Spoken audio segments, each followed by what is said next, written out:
Good morning, evening, and night, y'all. It's day 10, and I'm working on the Hope prompt for Inktober. I skipped a couple of days to take a much needed break, and I'm glad I did because when I came back, I was itching to draw and I had this newfound excitement to draw. During my break, I rediscovered this movie called Enchanted. Do you guys remember Enchanted?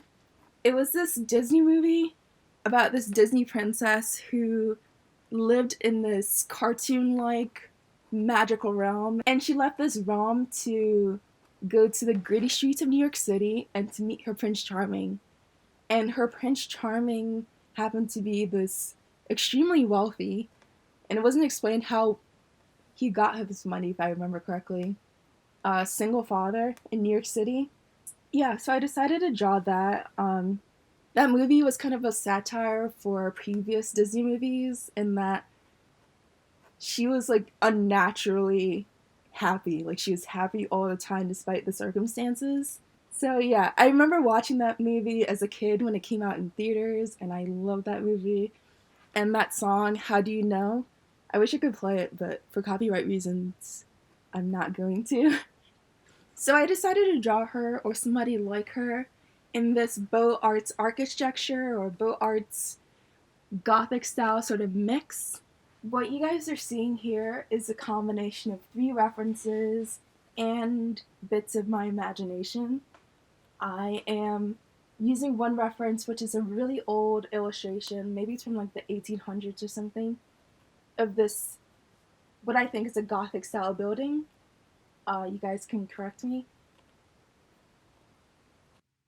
And then this former mansion, which is in this Beaux Arts style in New York City. And this mansion, as I was like looking it up, I found out that it was sold for like 80 million. I just think that's so crazy.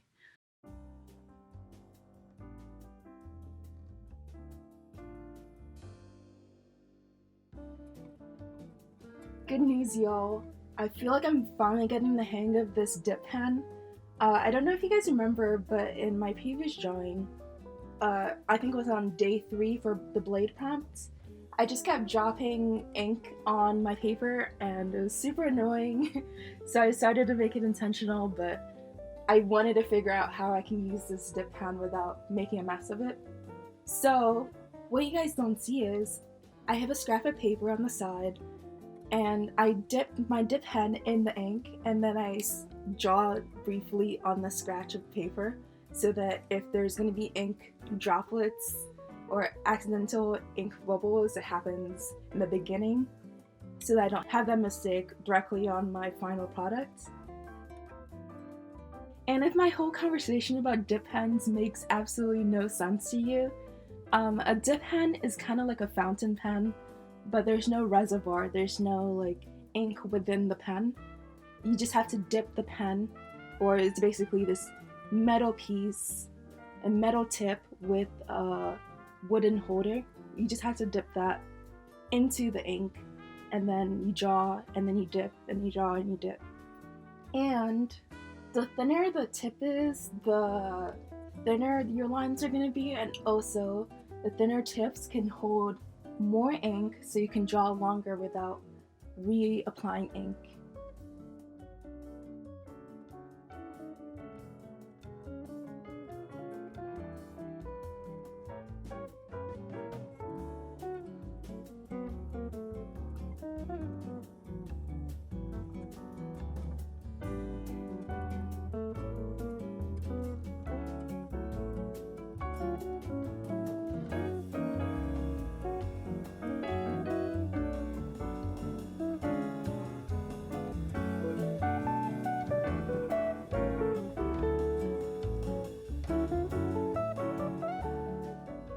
At this point, I took a break and I didn't touch this until Monday. And if being honest to you, I was really getting tired of this drawing and doing the little details of this building. And I definitely needed this break. I'm glad I walked away because it allowed me to see that the lines were of an equal weight or thickness. This makes the drawing kind of look flat. Luckily, my Pentel Slicci, the thinnest pen I own, came to the rescue. I used it to add a little bit of details here and there, and also to add dimension to this drawing.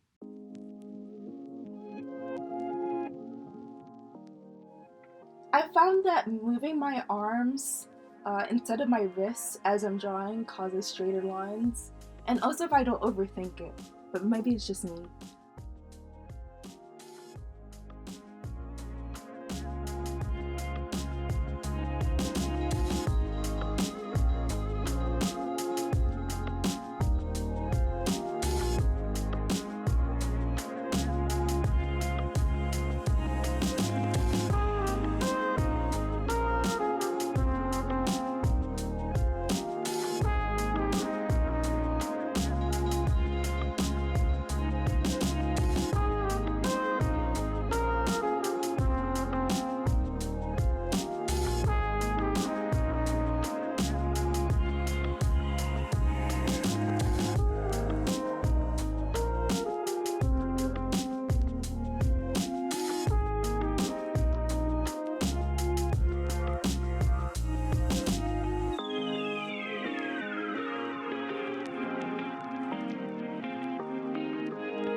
This hatching style works well on the building, but what I found is on the face, it kind of looks like facial hair.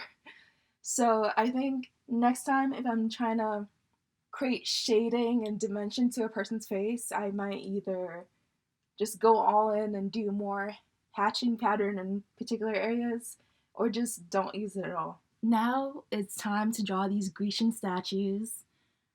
Since these are still illustrations, I like to imagine that these statues are alive and moving if they were real.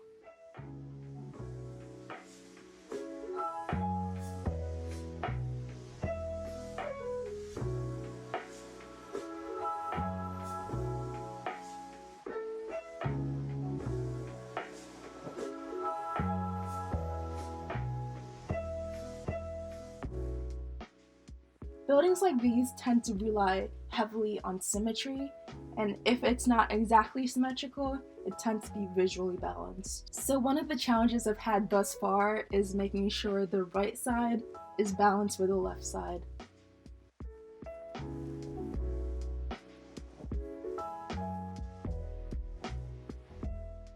I have a pro tip for you guys. You guys can always tell how tired I am of a drawing by how loose or how messy my drawing technique becomes, because at the end I stopped caring and I was just like kind of scribbling a very artful scribble. But yeah, my fingers are cramping. I do like the way the drawing is going, but I would like to call it a day for this one. What you guys are looking at right now is my manga screen tones. Manga screen tones are like stickers that manga artists used to apply to their background, and they have like various types of backgrounds, so it's basically a background sticker. I could have worded that in a much shorter way, but yeah, it shortened the amount of redrawing that they had to do of common themes in their manga drawing. Also, this is another recommendation I got from watching Fran Mines's videos. If you guys love illustrations, you should definitely check her out. So, you guys are watching the very first time I'm trying this.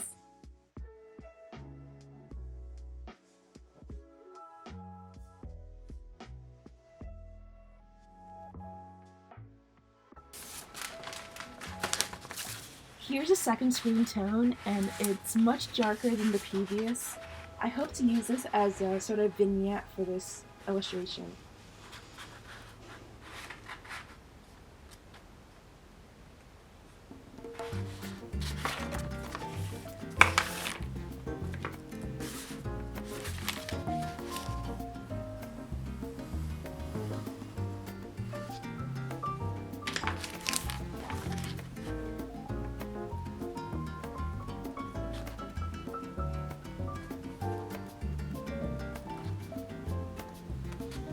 Here you guys see me giving up on the precision cutter, and I'm pulling out my favorite box cutter.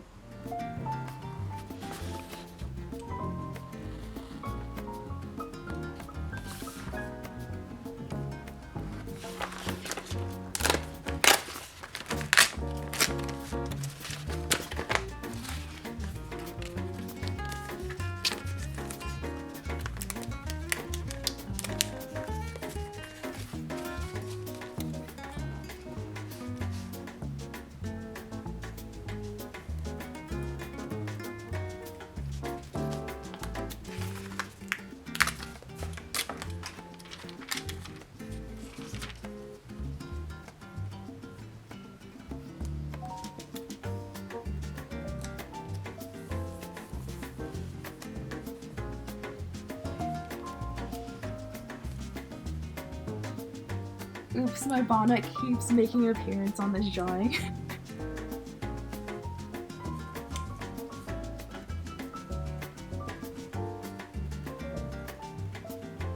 It looks like I may be applying a lot of pressure, but luckily I didn't get any scratches on my final drawing.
So that's it. That's the end of my video.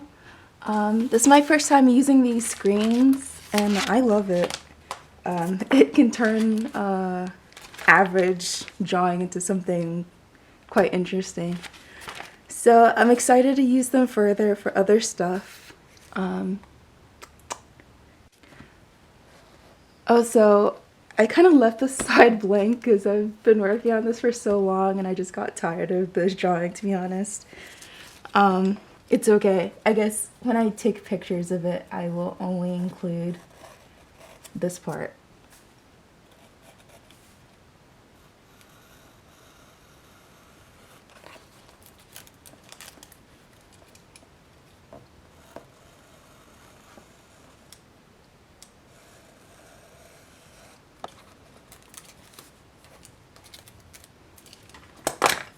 So yeah, I will only include this part when I'm taking photos of it. You guys can ignore this part, and bye-bye!